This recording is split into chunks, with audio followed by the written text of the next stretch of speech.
Shalom, dear Holocaust survivors, Your Excellencies, dear patrons, ladies and gentlemen. I'm honored to welcome you to this commemoration ceremony on the occasion of the International Holocaust Remembrance Day 2023. Thank you all for being with us. We extend our special appreciation to all of you who contributed to this event. Under the Irish chairmanship of Sweden, and together with 35 other embassies here in Bern, we convened, discussed, and identified an important theme for this year's memorial ceremony: ensuring the memory of the Holocaust for our future generations. This evening, we will have distinguished speakers sharing different perspectives, experiences, and methods to ensure the memory of the Holocaust for generations to come. I would like to invite you to stand as we hold a minute of silence to honor the memory of the victims of the Shoah.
Thank you. You may be seated. We begin with a prayer remembering the victims of the Shoah, El Malei Chamim, led by Rabbi Michael Kohn of the Jewish community of Bern.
Thank you, Rabbi Kohn.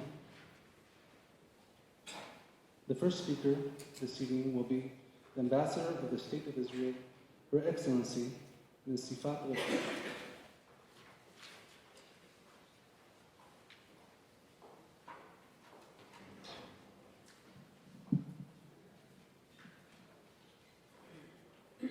Holocaust survivors, dear Mr. Guter, dear Mr. Candinas, President of the National Council, Dr. Lewin, President of the Swiss Federation of Jewish Communities, dear Rabbi Kohn, dear Rabbi DiMartino, dear Excellencies and members of the Diplomatic Corps, Swiss government officials, parliament members, leaders and representatives of Jewish and Christian communities, dear patrons, dear speakers, dear faculty and students of Gymnasium Neufeld, dear guests, ladies and gentlemen.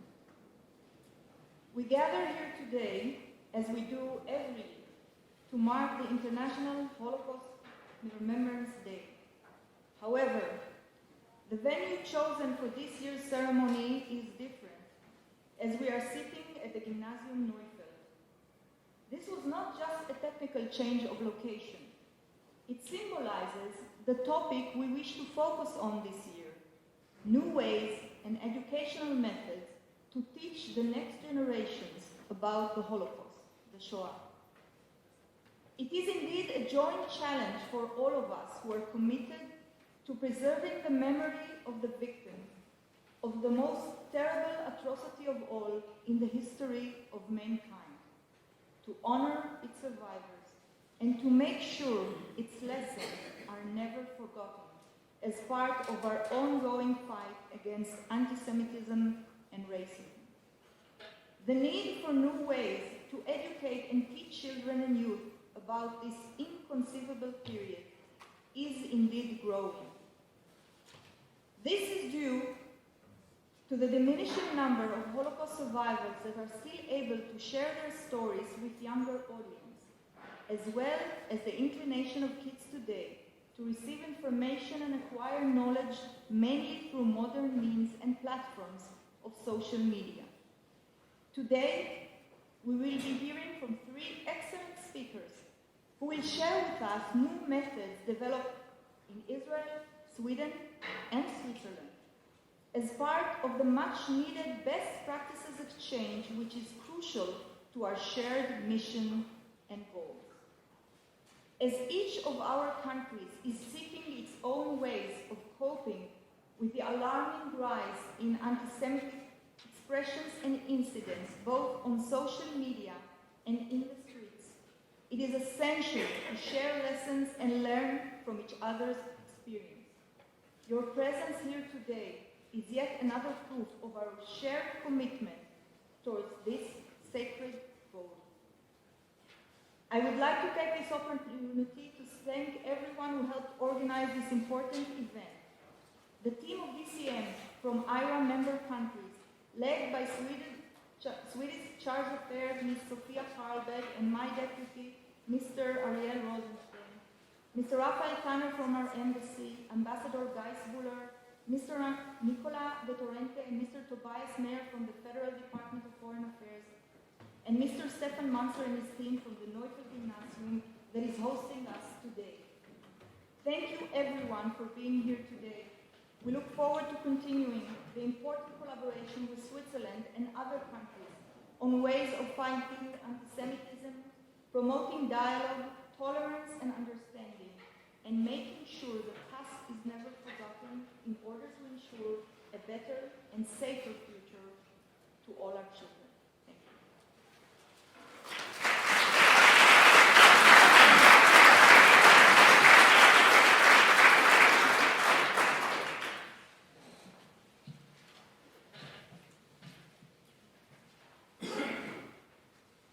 Thank you, Ambassador Reshef.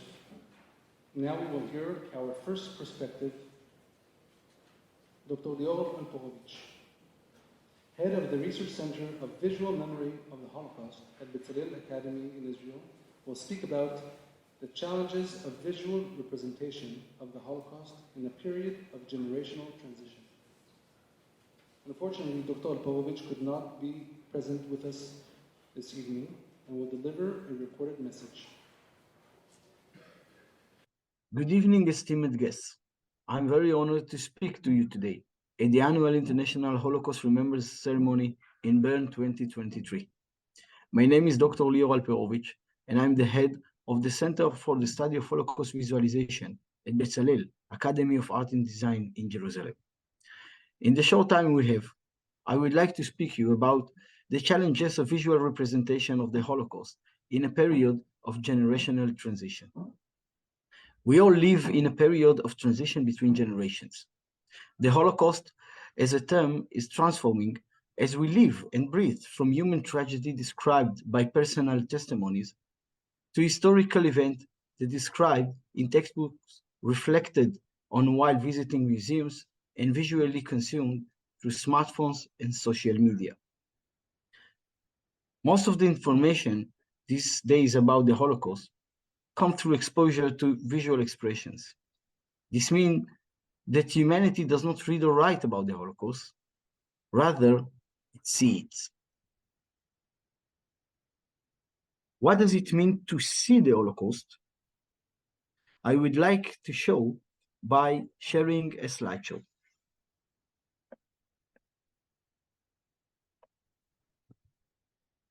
To understand what does it mean to see the Holocaust, we can check this example of Holocaust Google search. Show us some of the visual expression are the most popular. What can we see here? This is a common theme between the most of them. The Holocaust is represented by old people. It means for the young generation, Holocaust is a totally historical event related to old and unlived people.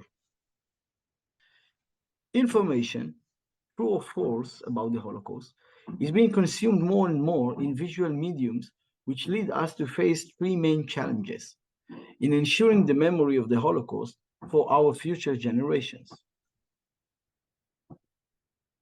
The first one is distortion. Distortion is meant to take the historical meaning of the Holocaust as an historical event and show it, represent it in a false way. Oblivion is mean taking thema that related to the Holocaust as an historical event and abuse them, such as using them as a background for gaming.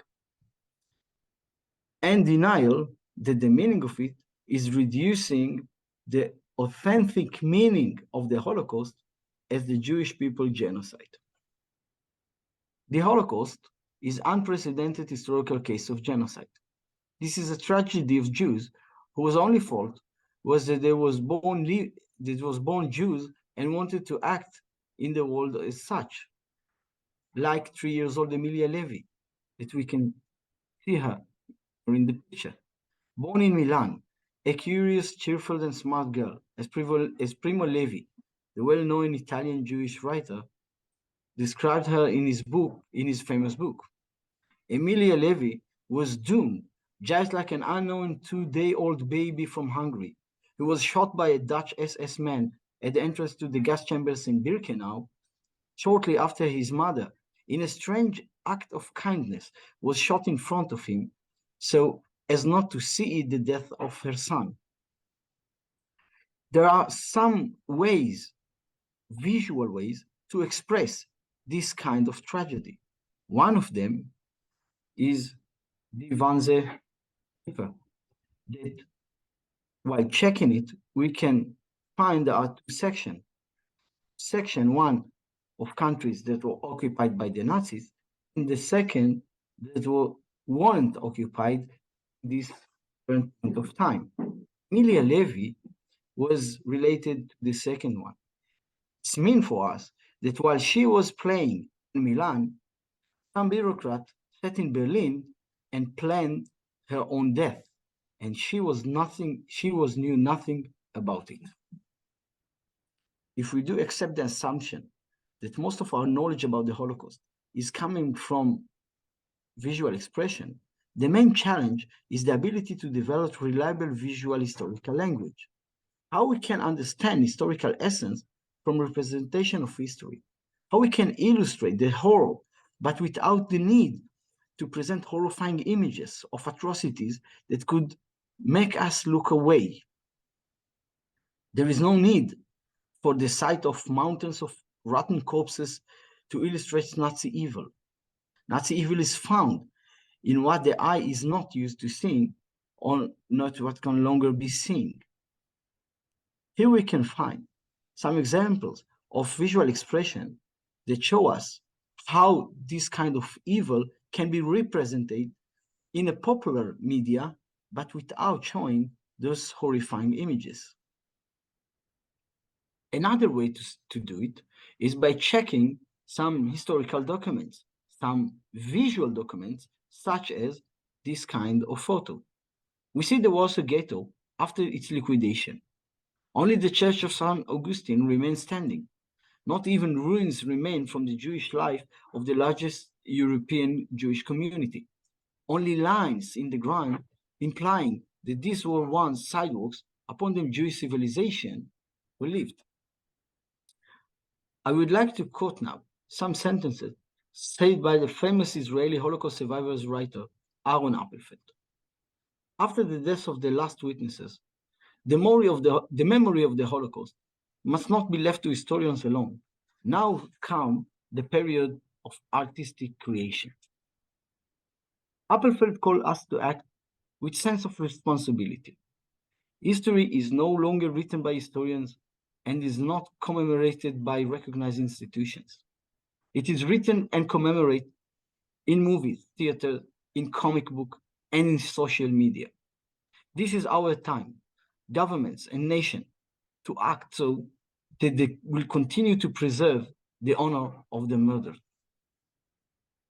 One aspect of this responsibility is to rise and stand against any kind of denial that finds similarity, that recognizes process, but its main goal is to minimize the extent of the catastrophe of the murder of the Jewish people in Europe. It is our responsibility to fulfill the last will of the victims, to tell the story of the Jewish people who were murdered on a European soil just because they will exist. I would like to finalize by saying a few personal words. Me, myself, I'm a third generation of Holocaust survivors from Poland and Lithuania. Here in the picture, we can see family Fisher from a small town near the Latvian border in Lithuania. The 3-year-old girl below, my grandmother, Judith Fisher Alperovitch. This picture was taken in 1926. 16 years later, she was the only one that survived from all the people that you can see in the picture. The Center for the Study of Holocaust Visualization, we aim to train the next generation of artists, designers, architects, and animators how to overcome this current challenge of Holocaust memory distortion, oblivion, and denial, to better equip them for the task that lays ahead, to ensure that the next generation we will not be fortunate to meet Holocaust survivors in person, could comprehend as much as possible what the Holocaust was, the Holocaust was, its importance to the Jewish history and world history as well. Thank you all for listening, and shalom from Jerusalem.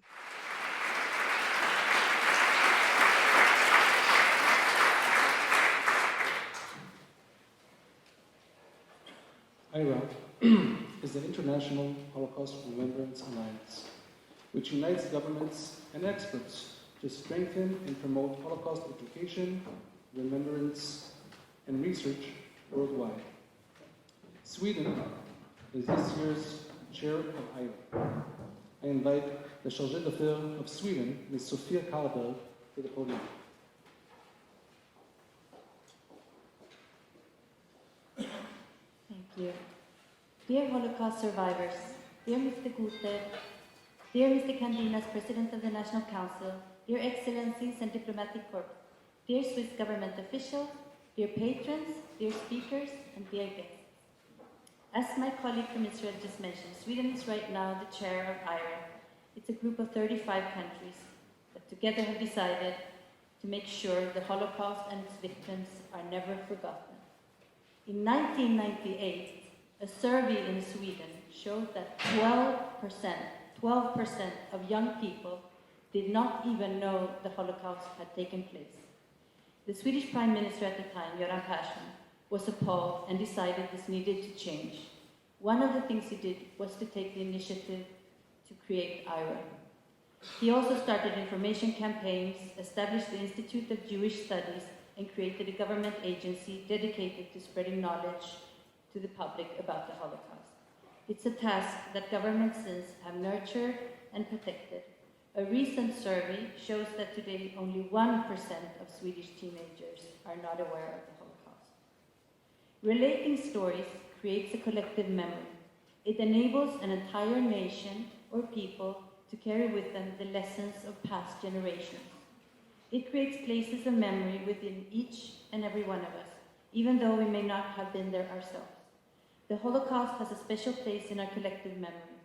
By keeping this memory alive, it may help prevent future atrocities and genocide, and may also make us more attentive of gradual and systematic dismantling of human rights and democracy, which we know from historical experience precedes such crimes. That's why the Holocaust survivor stories are so important. We must ensure the collective memory of the Holocaust for future generations. I'm so grateful for the work many of you present today do to keep this collective memory alive. We will listen to Herr Werner Guter, whose family fled from Berlin to Sweden in 1935 and thus survived the genocide, and who is here today to tell us about his family story. I can also mention that Mr. Guter's book is to the left when you leave, so you can take a copy. He's brought copies for, maybe not for everyone, but a number of them. We will also listen to Ms. Naomi Wyler, descendant of a Holocaust survivor, and Mr. Urs Urech from the Foundation for Tolerance. The Swedish city of Malmö has historically welcomed Jewish refugees. During the pogroms in the beginning of last century, Jews from Eastern Europe arrived. During the 1930s and 1940s, Jewish refugees fleeing the Nazis settled there. And in the end of the 1960s, Jews who were driven out from Poland by the communists arrived. But today, many Jews are leaving the city because of increasing anti-Semitism. Malmö is a city of diversity with challenges, but Malmö is also characterized for taking these challenges seriously and working against anti-Semitism. Since 2019, the city has a cooperation agreement with the Jewish community to make Jewish culture and identity visible and to strengthen the work against anti-Semitism. Björn Westerström is working in an educational project to strengthen the Jewish minority and counter anti-Semitism. He is here today to tell us more about his work. Welcome.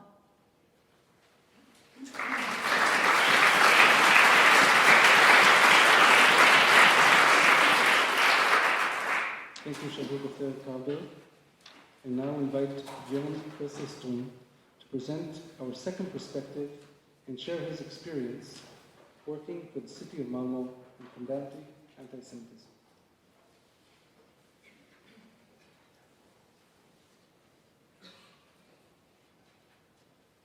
Good evening, guten Abend, Erev.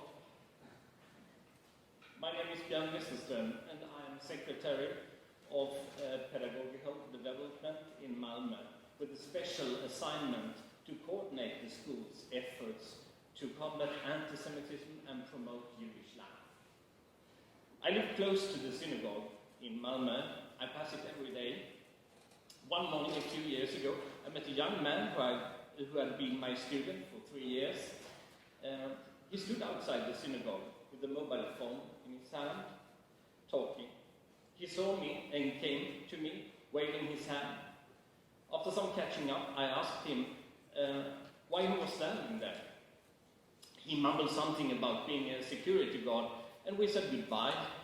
But then, when I turned around, he grabbed my arm and said, "I'm sorry, Björn, I lied.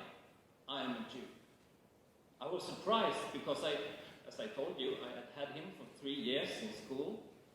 When I asked him why he never told me about being a Jew, he smiled a sad smile. Because if the other would know, I would have lost all my friends. For 3 years, this young man hid an essential part of his identity. He hid it from his classmates his friends and his teachers.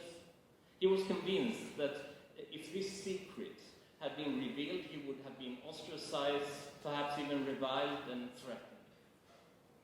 This is why I and my colleagues have focused on the issue of anti-Semitism. We want young Jews to be able to be open with who they are and who they want to be. That they should be allowed to affirm their Jewish identity as much as they want. Jews have been, they are, and will continue to be an important part of Malmö. They are a part of our city's beating heart. In the middle of the 19th century, the first Jews came to Malmö. There were few, craftsmen and traders from Germany, Netherlands and Denmark. When the persecution in Russia and in Eastern Europe worsened at the end of the 19th century, and Russian and Polish Jews fled west, many Jews came to Malmö. The Jewish population in Malmö now became so large that it was possible to form a congregation and employ a kosher butcher, a shohet. After the turn of the century, the congregation was able to employ the first rabbi, Joseph Wallstein, and the beautiful Orthodox synagogue in Moorish style was built. After the war ended in 1945, the white buses and white boats came with refugees from the continent and from the Nazi concentration camps. At this crucial moment, the congregation was there and helped the new arrivals with warmth, food and clothing. Some of the refugees even chose to stay in the city. For more than 100 years, Jewish life has been a part of the city, of daily work, of city politics, culture and business. For a long time, the city even had a Jewish football team, Hakua. Of course, the city has not been spared from anti-Semitism, especially in the 30s and in the 40s. There are many examples of this. But it is in the 21st century that anti-Semitism has become a real threat to Jewish life in Sweden. The Jewish Association in Umeå was forced to shut down its operation in 2018 after Jews were subjected to threats. In Gothenburg, the synagogue has been vandalized several times, and in Malmö, there are few Jews who can wear a kippah openly. In 2019, the mayor of Malmö initiated a collaboration with the Jewish congregation. The agreement includes that the city must do significantly more when it comes to the safety of Jews, and the city must work against anti-Semitism and strengthen Jewish life. One of the measures that was decided was that a special coordinator would be appointed who could initiate this important work in the city schools. The first coordinator was Miriam Kassim, and she laid the foundation for the work that I now continue. I must emphasize one thing. The work that is now being done in Malmö is unique in Sweden. No other city has a coordinator who works solely to promote the Jewish minority and counter anti-Semitism. Our main strategy is built upon how we perceive anti-Semitism. Anti-Semitism is often understood as hostile fantasies about Jews, fantasies that have nothing in common with the real Jews or Judaism. No Jews are needed to be present for the hatred to be reproduced. Therefore, we have tried to strengthen the knowledge about Jewish life and identify an identity in education. The goal is to make Jewishness become something domestic and familiar. In this way, the ignorance and exoticism that anti-Semitism ideas can fill is reduced. We have also strived for schools to support Jewish youth in their development of Jewish identity, hoping that they will become confident and maybe be open with their Jewishness. We have seen the preschool as particularly important in dealing with anti-Semitism. We therefore have educated preschool staff, from principals to pedagogues, and on both anti-Semitism, but perhaps above all on Jewish culture, history, and religion. The work has resulted in a strategy to introduce Jewish life and identity through Jewish fairy tales in preschool groups. A trigger for anti-Semitism is the Israeli-Palestinian conflict. Teachers in Malmö have said that it is enough to mention the conflict for it to lead to verbal abuse and threats among students. To counteract this problem, we have organized education for school staff, partly about the conflict itself, so that the pedagogues feel safe to talk about it, but also about pedagogical methods to prevent or neutralize conflicts in the classroom. In October this year, we released an extensive educational material for Malmö's teachers. In the process of developing this material, we did thorough research. We enlisted the help of one of Sweden's leading experts, Anders Persson, at Linnaeus University. We contacted Yad Vashem in Jerusalem and the organization KIGA in Berlin, Kreuzberg-Initiativ gegen Antisemitismus. We are now working on spreading and implementing this research, which contains both films and text in the schools, and have received a very fine help from Malmö University in this work. We also arranged a study trip to Israel through our collaboration with Yad Vashem, where school leaders and teachers can learn about the conflict, about anti-Semitism, and also about Islamophobia. Conspiracy theories weaken confidence in democracy and lead to distorted understanding of reality. In some cases, even to desperation and violence.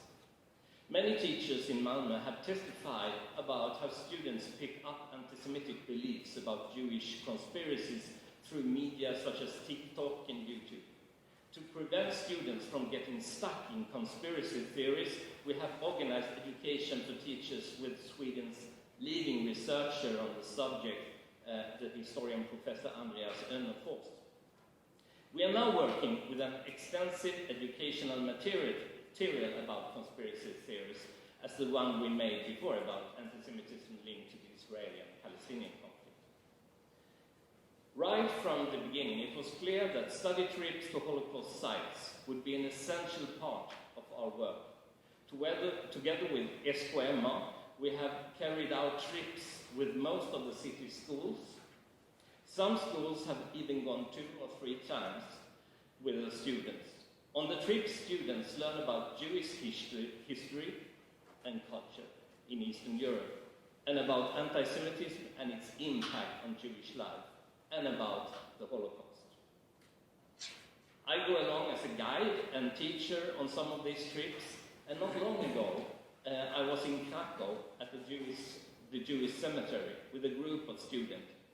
It was an incredibly beautiful autumn day with golden maple leaves falling all around us and the old Matseva.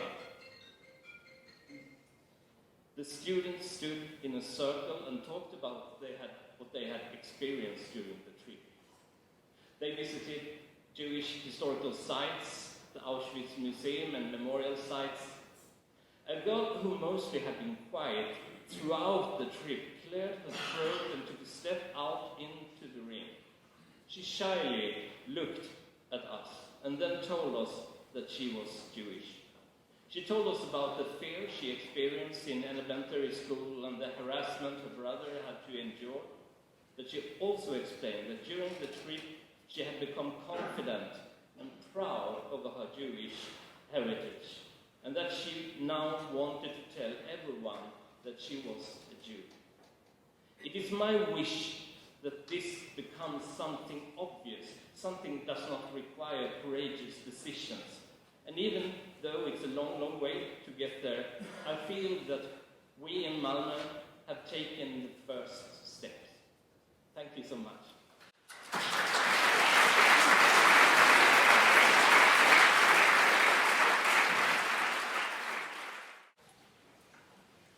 Thank you, Mr. Westerström. I invite the distinguished president of the Swiss National Council, Mr. Martin Candinas, to the podium.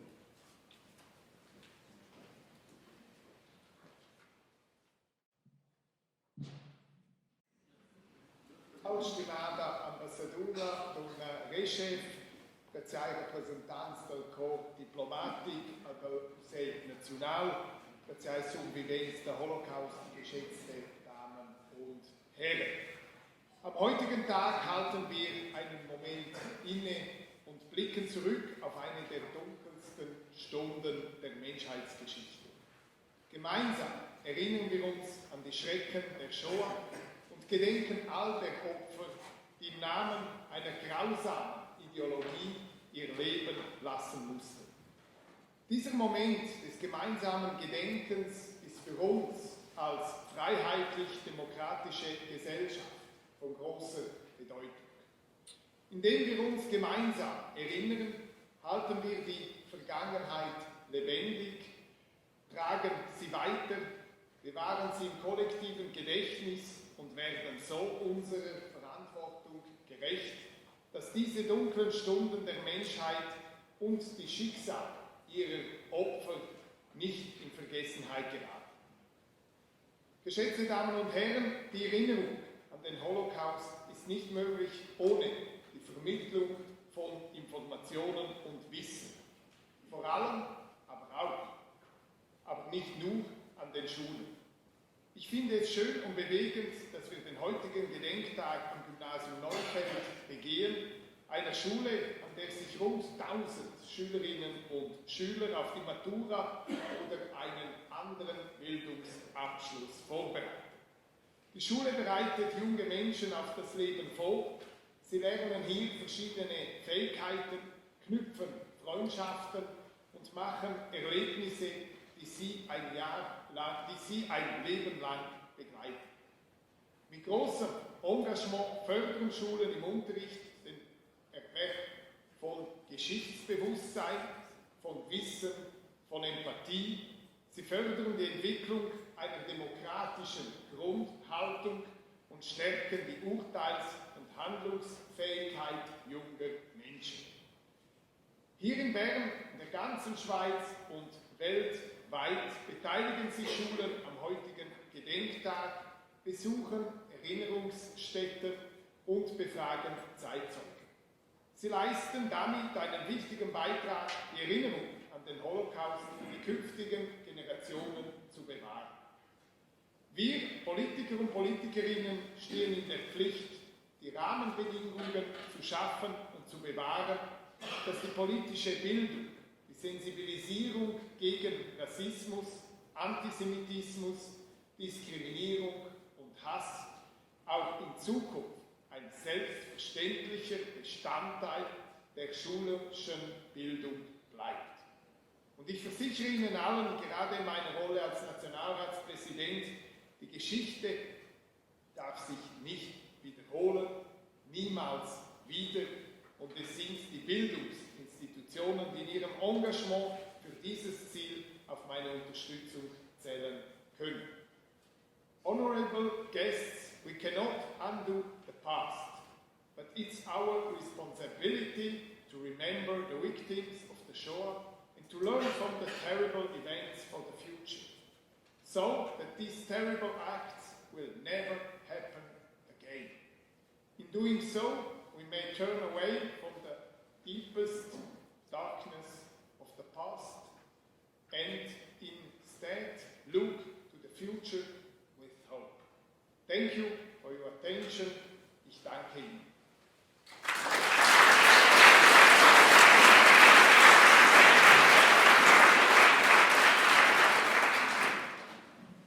Thank you, National Councillor Candinas. Our next speaker will be Mr. Werner Guter, co-author of the book Out of Berlin. Mr. Guter survived the Holocaust as his family fled to Sweden. We will screen a short clip before his testimony.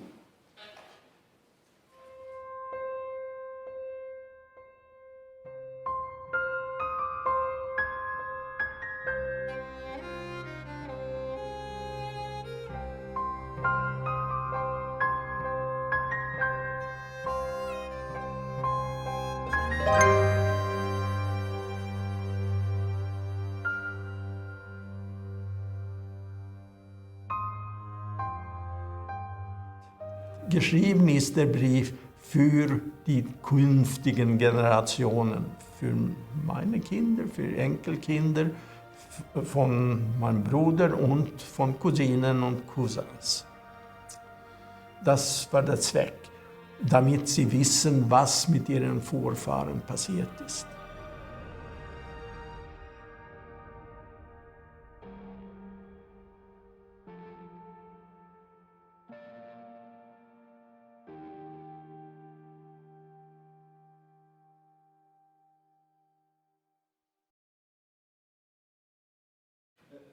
Ladies and gentlemen, thank you for being here. You're all welcome. I do this collectively and not as would be proper perhaps to mention everybody individually. That would take much too long. Instead, I'll do right away what I've been asked to do, to tell you what memories I have from the period when I was born in Stockholm in 1937 in relative safety until 1945. And then I will tell you what consequences the Shoah has had on my life. I'll use the term Shoah, which is Hebrew and meant originally catastrophe, but the better term is probably Holocaust, which is from Greek origin and meant completely burnt. But that term has been trivialized, so I'll stay to Shoah. Now,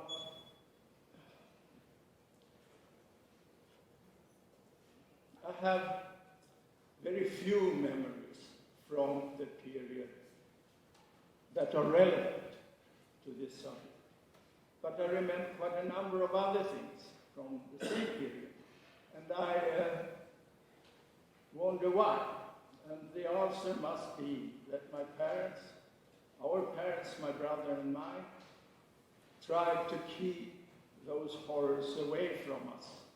And obviously they succeeded.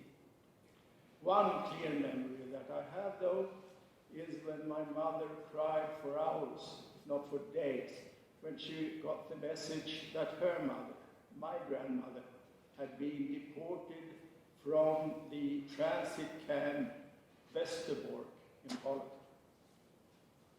The victims didn't know where they were being dragged, nor, of course, what fate expected them at the destination at wherever. Now, in retrospect, we knew she was deported on the 14th of September 1943 and was murdered in Auschwitz 3 days later.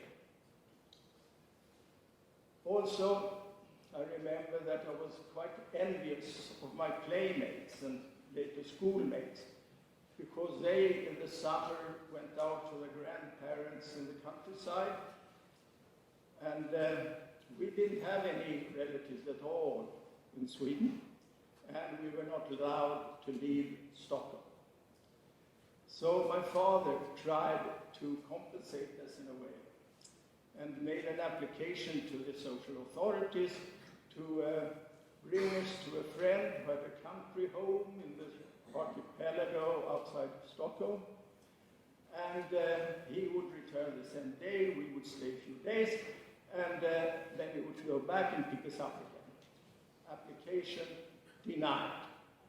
So I never got out there. Then, of course, we were very, very poor. And I remember my mother sitting at home, typing letters and reports for somebody, I don't know who, and trying to make some extra money that way. And I also remember that I had to raise my hand in school when the teacher asked if there was somebody who needed a reduced fee for some purpose or another. I don't think I felt bad about that at that time. And it may actually have been after 45. I don't know any longer. The first newspaper article I ever read was about the Nuremberg trials in 45, 46. I was about 8, and I do remember that I was very content that the criminals, murderers, culprits, the main ones, had been brought to justice and were sentenced. So somehow those horrors must have entered my mind after all. And now we come to the influences and consequences of the Shoah. And we have to disregard the obvious ones, like I would probably remain a German citizen and not in 1942 become stateless. And then, as the Germans sort of revoked on the German citizenship at that time, 1942. In 45, we then became Swedish citizen, and I then, much later, became a Swiss citizen also. I'm still Swedish also. I'm talking then not about the obvious, like that. I'm talking about the mental consequences. And, hold on. There was no God in Auschwitz. There was no God in Treblinka, my life. Nor was there a God in the forest of Rombula or in the cemetery of Reden, nor in any of the other places where thousands and hundreds of thousands of people were murdered. Not only Jews, also others. So to me, and I want to stress that, to me, there is no God anywhere. And now we come to the contradiction. I still consider myself very Jewish. I'm a member of half a dozen Jewish organizations, and I pay tribute to many more. I've been on the board of several of these organizations, and my wife, very sadly, passed away a little bit more than 9 years ago, and I formed 2 foundations, one domiciled in Stockholm, and which is helping since the mid-90s, 1995, I think, yeah, to help the few remaining very poor Jews in the Baltic countries. That was shortly after the Soviet Empire fell apart, the evil empire took off with Mr. President Reden. The other foundation is active here in Switzerland, and supporting poor people, regardless of faith, in Israel. Israel being the place of last refuge to this day, whether I now like the present government or not.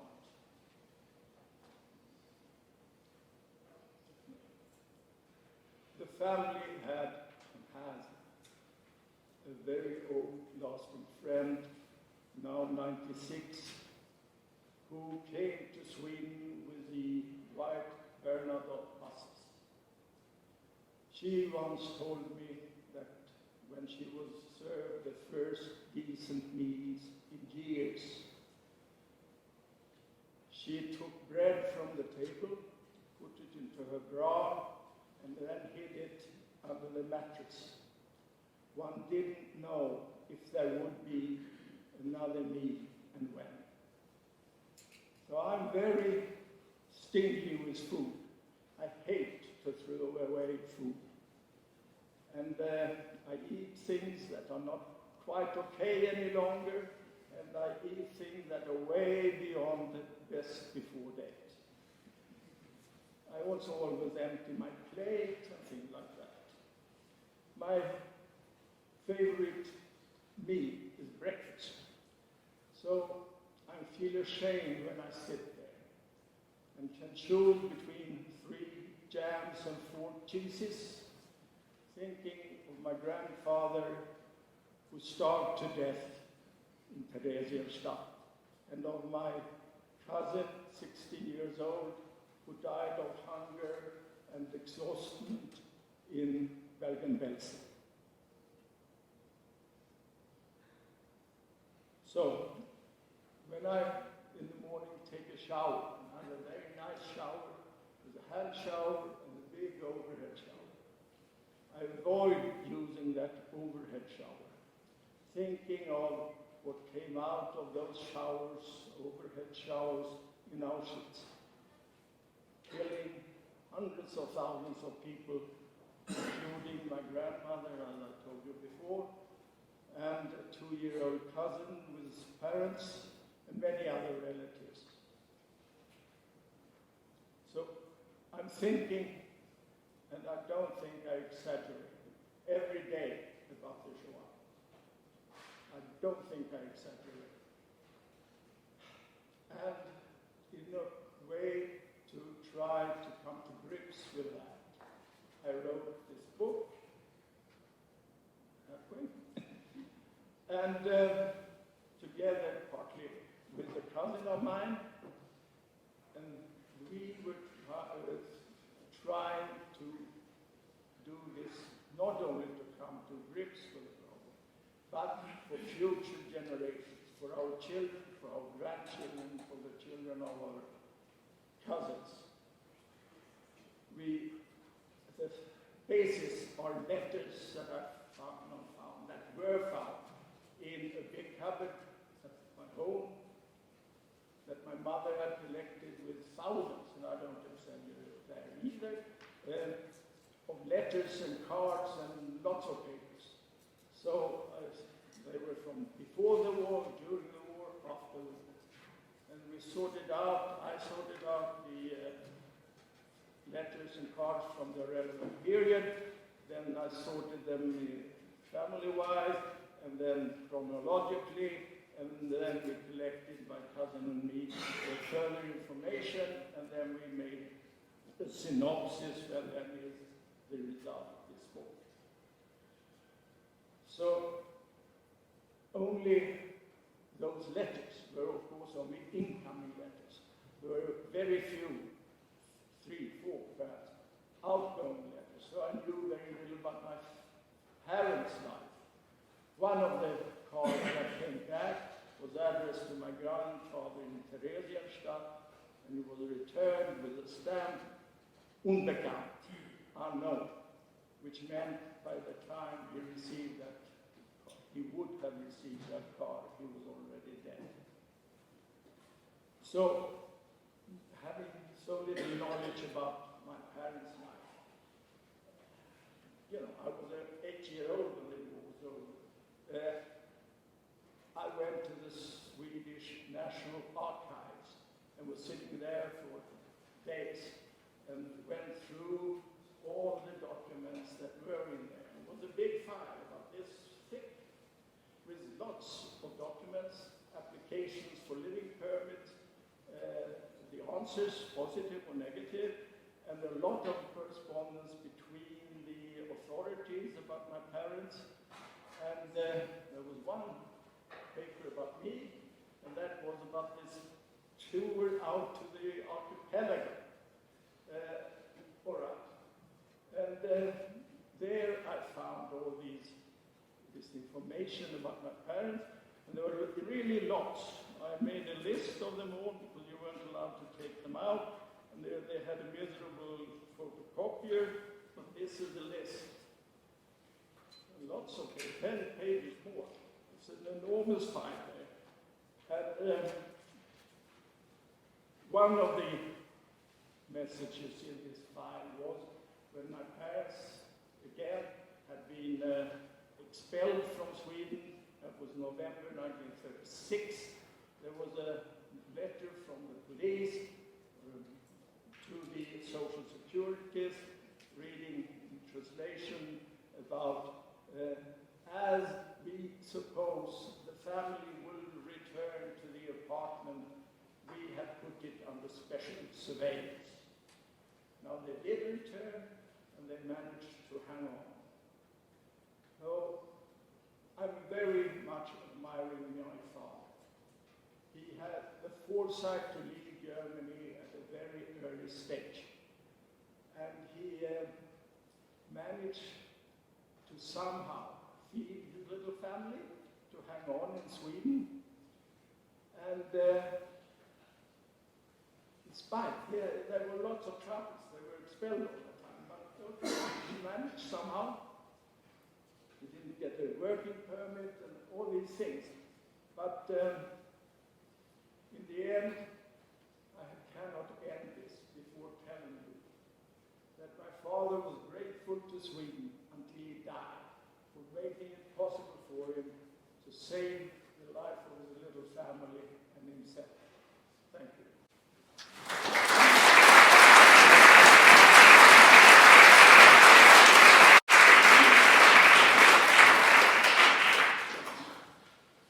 Thank you very much, Mr. Guter. You're truly an inspiration. I now invite the President of the Swiss Federation of Jewish Communities, Dr. Lewin, to the podium.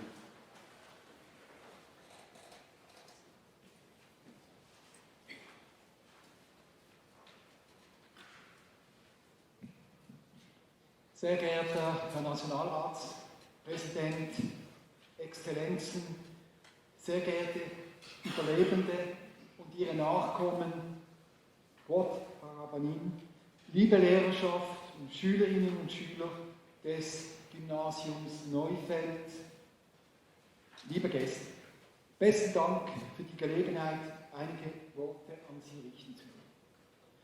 Mit jedem Jahr, das vorbeigeht, wir wissen es, rücken die schrecklichen Ereignisse der Shoah etwas weiter weg und werden die Menschen, die als Zeitzeugen und Zeitzeuginnen noch selber vom Erlebten erzählen können, weniger.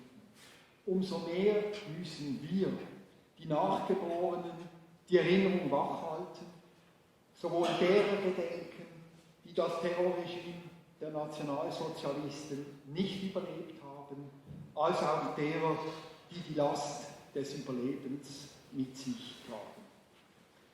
Auch die Kinder und Kindeskinder, sei es der Ermordeten oder der Überlebenden, dürfen nicht in Vergessenheit geraten.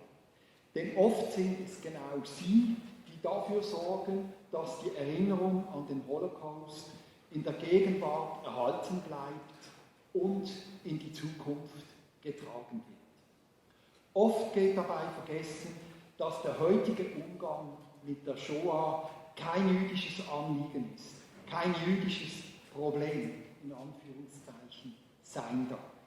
Die Shoah mit ihrer Vorgeschichte und ihren Folgen ist ein Thema, das alle angeht.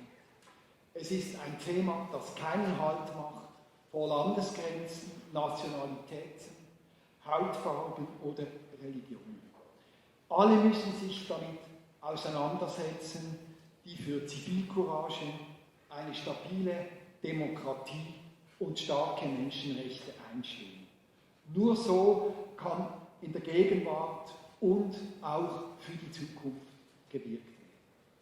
Deshalb setzt sich der SIG zusammen mit weiteren Organisationen dezidiert für die Errichtung eines Schweizer Memorials für die Opfer des Nationalsozialismus ein. Das Konzept des Memorials sieht eine Dreiteilung in die Bereiche Erinnern, Vermitteln und Vernetzen vor. Dabei möchte sich unser Verband gerade bei der Vermittlung in jeder gewünschten und sinnvollen Form einbringen. Für uns ist dieser Bereich sehr wichtig, bei dem es auch darum geht, junge Menschen anzusprechen.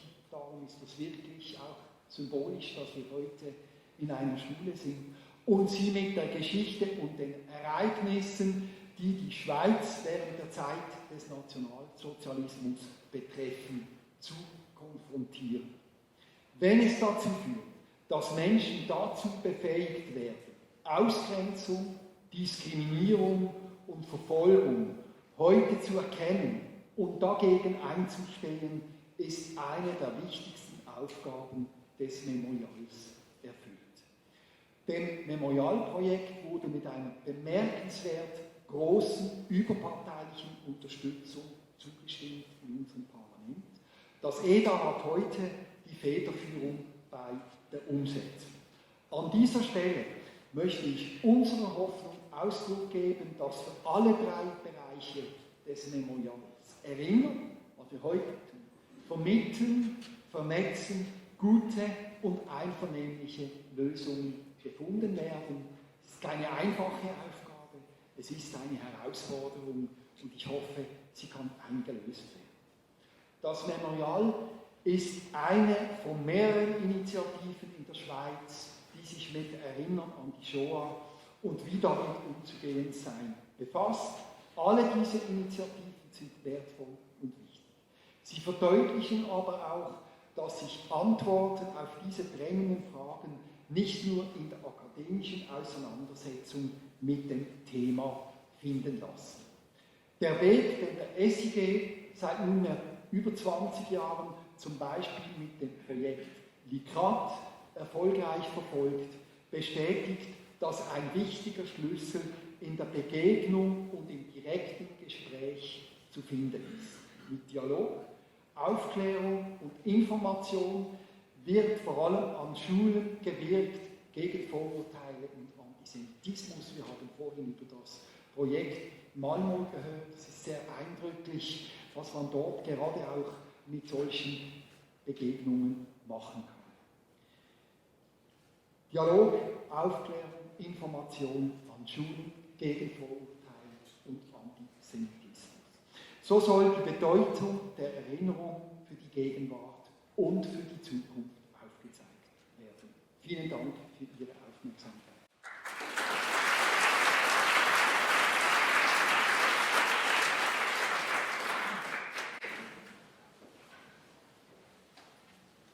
Thank you, Dr. Lewin.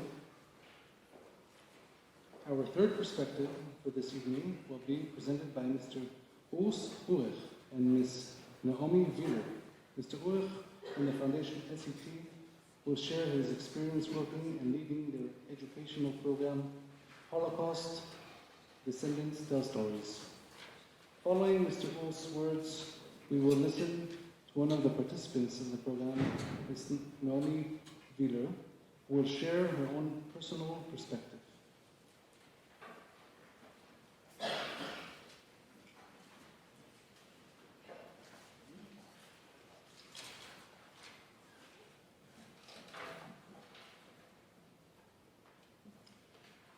Sehr geehrte Holocaust-Überlebende, sehr geehrte Exzellenzen, sehr geehrte Damen und Herren. Die SED, Stiftung Erziehung zur Toleranz, engagiert sich mit einigen Projekten in der friedlichen Bildung und für die Toleranzförderung an Schulen. Wir haben mit Unterstützung der eidgenössischen Fachstelle zur Rassismusbekämpfung in Kooperation mit der Kameralstiftung, mit Frau und mit fachlicher Begleitung der Pädagogischen Hochschule Zürich mit Herrn Professor Dr. Christian Mattis im Oktober 2020 mit einem Einführungsseminar für Nachkommen von Holocaust-Überlebenden gestartet.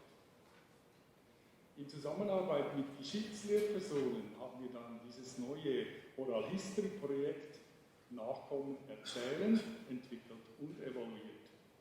Seither haben Nachkommen als Nacherzählerin in 15 Deutschschweizer Kantone insgesamt 120 Schulklassen an Sekundarschulen, Berufsschulen und an Gymnasien besucht. Ich durfte die Nachkommen als Mentor beraten und begleiten und den Schulen das Angebot vorstellen. Auch hier am Gymnasium Neufeld konnten Nachkommen am 15.09. anlässlich des Menschenrechtstages 3 Schulklassen besuchen und für Ende März 2023 sind weitere Schulbesuche von Nachkommen geplant. Die beiden großen und wichtigen Aufgaben der Menschenrechtserziehung und der Holocaust Education sind bei den Lehrpersonen. Wir unterstützen sie für das biografische Lernen zur Shoah und für die nachhaltige Bildung anhand der persönlichen Gespräche von Jugendlichen mit Nachkommen von Holocaust-Überlebenden. Bei den Nacherzählungen über die Holocaust-Biografien der Vorfahren stehen das Lernen über Menschenrechtsverletzungen und Antisemitismus während der Shoah im Zentrum und beim Gespräch mit Jugendlichen werden die Familiengeschichten der Nachkommen und die Fragen von Jugendlichen über das jüdische Leben heute in der Schweiz besprochen. Wie so ein Schulbesuch abläuft, darüber berichtet Ihnen jetzt Frau Naomi Wyler.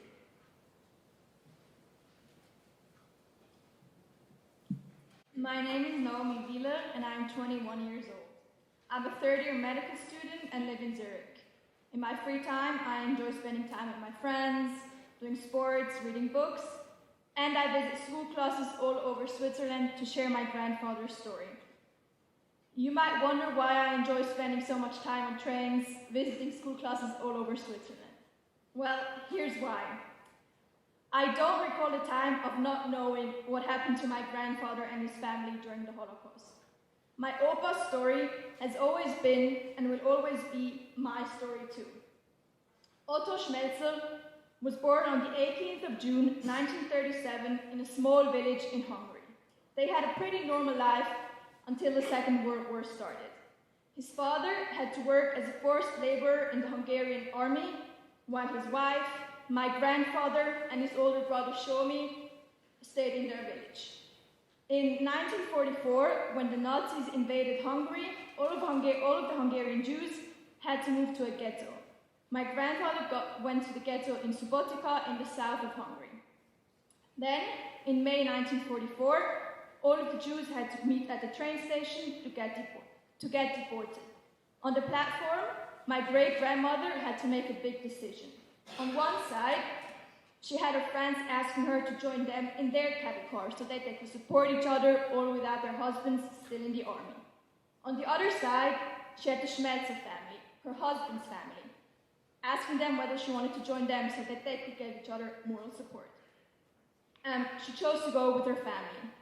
That decision saved their life, because this train was headed straight to Auschwitz, where the people were sent straight to the gas chambers right away, including my great-grandmother and their children. The cattle car my grandfather and his family was in got diverted to a labor camp in Strasshof in Austria. There, they stayed till April 1945, when my Opa, his brother and mother, got liberated by the Red Army on the last day of Passover, the Jewish festival of liberation of the slavery in Egypt. Every year on Pesach, my grandfather celebrates his own personal liberation with all of us. The Schmelzers then returned to Hungary, where they miraculously reconnected with their father. After graduating from the only remaining Jewish high school in all of Eastern Europe, my grandfather wanted to study medicine, which he wasn't allowed to in Hungary. In 1956, him and his older brother Shomi fled to Switzerland, where my grandfather was finally able to study medicine to later on become a pediatrician. He now lives in Zurich happily with his wife, has 3 children and 12 grandchildren, me being the oldest one. This is my grandfather's story, and this is the reason I am able to stand here today. The craziest part of that story, to me, has always been the fact that my great-grandfather made a seemingly small decision of going with her family that later on turned out to be a life-changing decision. I was never able to properly realize the implication of that decision and how it connects to me. In January of 2020, I was able to go to Poland with a group of young Jews from all over the world. One morning, we had a reflection session, and a girl from the US asked me if I had a crazy Holocaust story of my grandparents. This might sound like a weird question to ask, but out of my Jewish friends, almost all of them have grandparents that somehow have a crazy Holocaust story of how they survived. When I mentioned the fact that my grandfather's cattle car got diverted to Strasshof, a girl from LA, Liana, raised her head and said that the exact same thing happened to her grandfather. We were in shock, but compared our stories and realized that our grandfathers had a common station in their survival story, and now both their granddaughters stood in Poland as proud Jews. That interaction all of a sudden made me realize one more time how personally I am affected by the Holocaust, and that it really also is my story that has to be remembered and shared. There are more than 6 million people whose stories will never be shared by their grandchildren. 6 million names that don't have someone honoring them. 6 million people that had to die without being able to leave a legacy behind.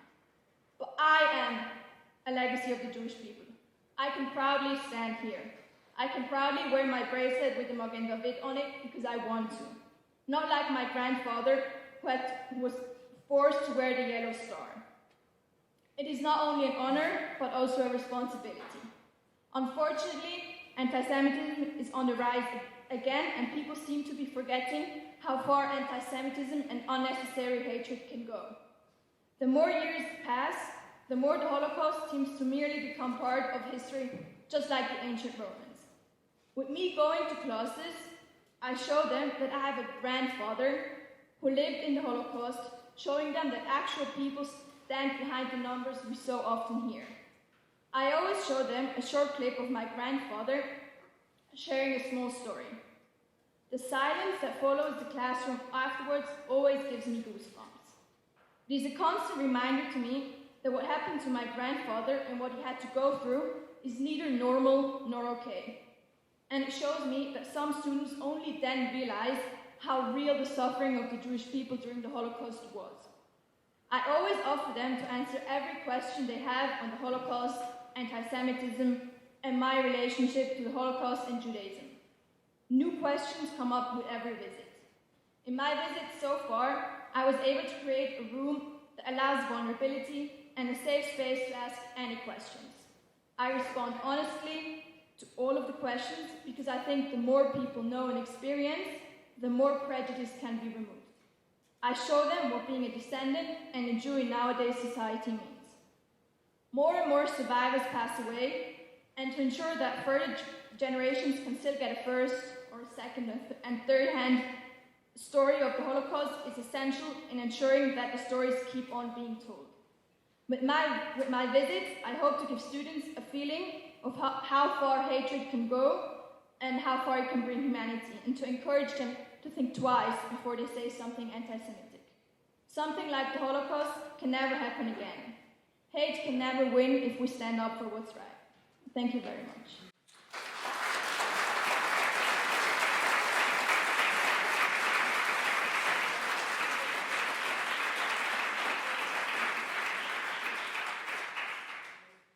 Thank you, Mr. Urech and Ms. Guter. I invite the Deputy Ambassador of Germany, Mr. Nielsen, to the podium.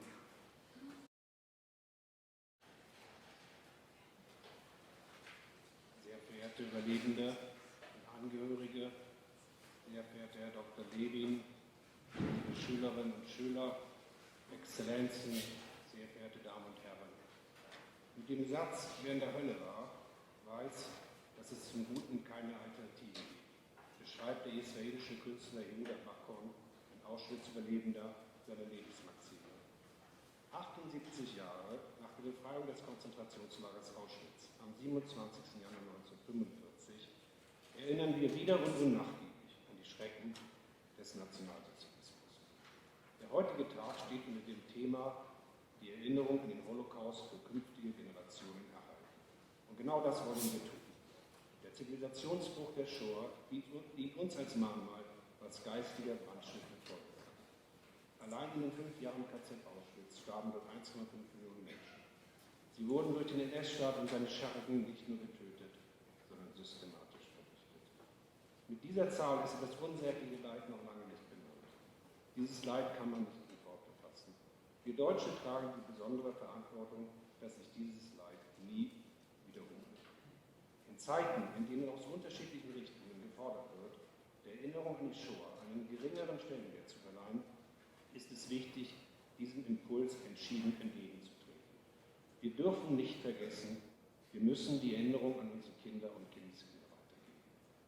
Verehrte Damen und Herren, für die Erinnerung an diese furchtbaren Geschehnisse ist es uns bisher möglich, Erlebnisse von Zeitzeugen, von Überlebenden zu hören.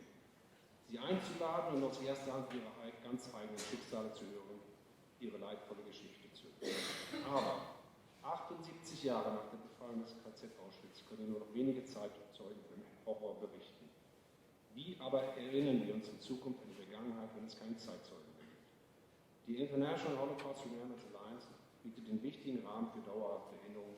Wir wollen die Alliance auch in Zukunft tatkräftig unterstützen. Umso mehr freuen wir uns auch, dass heute auch Kinder der Überlebenden unter uns sind. In einer kurzen Ansprache wie dieser fällt es leicht, zum Schluss an jeden Einzelnen zu appellieren, er müsse sich mehr und stärker für die Erinnerung einsetzen. Ich möchte heute diesen Tag und diese Gelegenheit nutzen, um mit Ihnen meinen ganz persönlichen Appell zu teilen. Einen Appell an mich selbst. Ich will und darf das nicht vergessen. Ich will Erinnerung an den Holocaust weitertragen. Danke.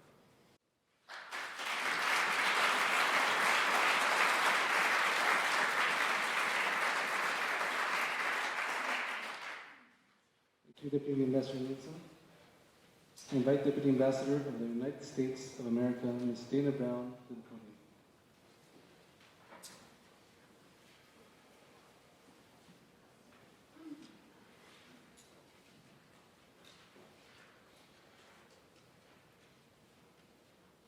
Good evening, everybody.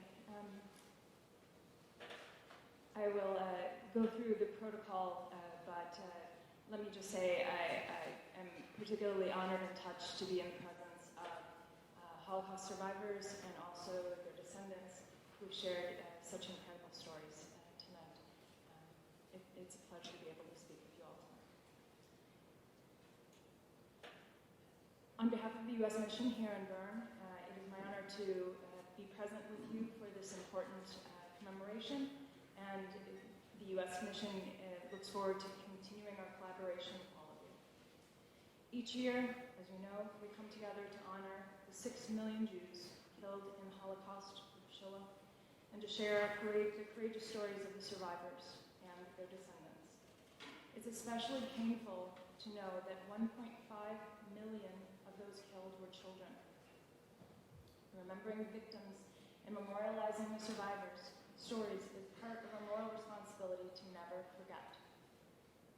There's a sobering quote from Holocaust survivor and Nobel Peace Laureate Lior Alperovitch that underscores just how important it is for us to share all of this information, the stories, with future generations. He said, quote, "To forget the dead would be akin to killing them a second time," end quote. That to me is why we're here in this school today, to share these profound memories and messages with the next generation. It is our moral imperative to remember what happened, to talk about it, and to learn from it. In keeping their memories alive, we make our world a better place, and we push back the darkness of discrimination, of hate, of ignorance. Anti-Semitism is on the rise, and it's evolving in really nefarious ways. President Biden from the United States has made clear that anti-Semitism has no place in the United States of America or in the rest of the world. He's called on all in the United States to forcefully reject anti-Semitism, including Holocaust denial, wherever it may exist. We must reject attempts to ignore, to deny, to distort, and to revise history. That's why the United States co-sponsored a United Nations resolution last year that charged the international community with combating Holocaust denial through education.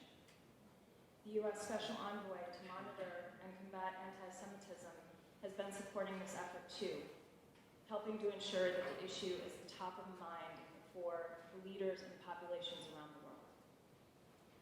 It's so important that we recognize the true perpetrators of hate around the world and their efforts to distort the truth. President Putin falsely claimed, for example, that he invaded Ukraine to denazify the country. And Hitler used lies to foment and perpetrate hate against the Jewish people. These tactics of leveraging lies to perpetrate violence reminds us how dangerous and how quickly hate and anti-Semitism and racism can be used against communities, countries, and the globe overall. It's all the more heartbreaking for Holocaust survivors in Ukraine to be forced to endure the war for a second time in their lives again today. However, this war has also reminded us that the international community can and must stand together to be a force for peace, for hope, and for humanity now as we were then.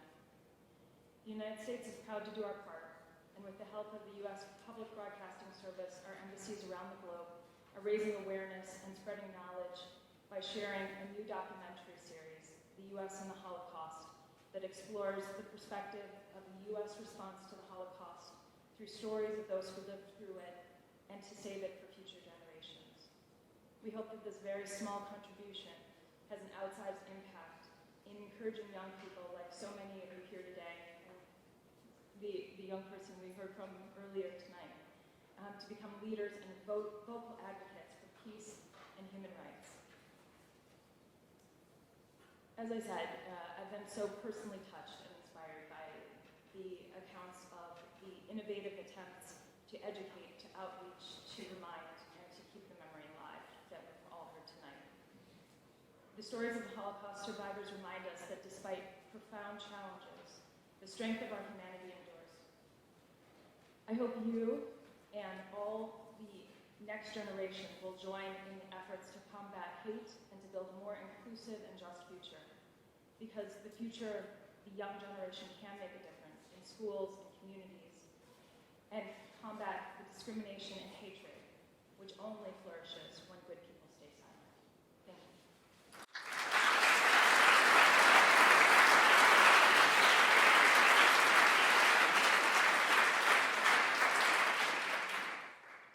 Thank you, Deputy Ambassador Bern. We will now conclude our commemoration ceremony with a prayer in remembrance of the Holocaust victims, Kaddish, read by Rabbi Kohn.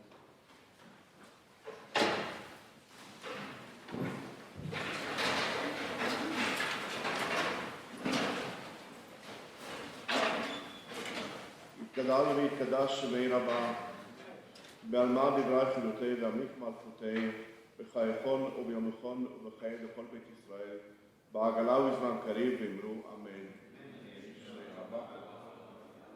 יתברך וישתבח ויתפאר ויתרומם ויתנשא, ויתהדר ויתעלה ויתעלה לשמי קודשה בריחו. לעילה מן כל ברכתה ושירתה, תושבחתה ונחמתה, דאמירן בעלמא ואמרו אמן. יהי שלמה רבה מן שמיה, וחיים עלינו ועל כל ישראל, ואמרו אמן. עושה שלום במרומיו, הוא יעשה שלום עלינו ועל כל ישראל, ואמרו אמן.